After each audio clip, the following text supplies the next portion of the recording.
হাজী আমিনুর রশিদকে কতটা ভালোবাসি আজকে জনগণের ভিড় দেখেই সেটা বোঝা যাচ্ছে। আর আমরা ভালো কাজ করবো না কেন?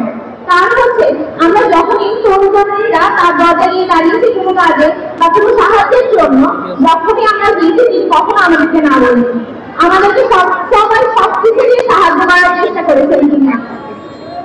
তাই আজকে আমাদের একটি দাবি, যেন এমন একটি মানুষকে আসন পায় দেওয়া হয় যিনি একটি সত্যবান এবং একজন নিষ্ঠাবান, এমন মানুষই হচ্ছে আমাদের কুমিল্লার জনগণ প্রার্থী হিসেবে চাচ্ছে। তাই আমি চাবো যে আমাদের আজকে যে দাবি আছে সেটি মানা হোক। ধন্যবাদ।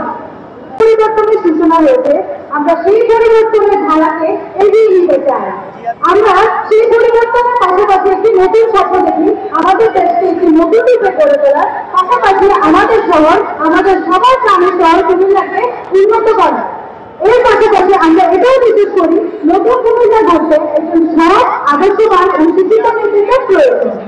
কুমিল্লা থেকে আগামী নির্বাচনে আমরা যোগ্য প্রার্থী হিসেবে যাকে দেখছি তিনি আয়োজন হয় আমাদের সবার প্রিয় হাজী আমিনুর রশিদ ইয়াসিন আঙ্কেল। আমরা আশা করছি সবাই আমরা তার পাশে থাকবো। বিগত 17 বছর কুমিল্লার জন্য অক্লান্ত পরিশ্রম করেছে। কুমিল্লার নাগরিক হিসেবে আমাদের দায়িত্ব ওনার পাশে থাকা। আমরা সবাই কি ওনার পাশে আছি?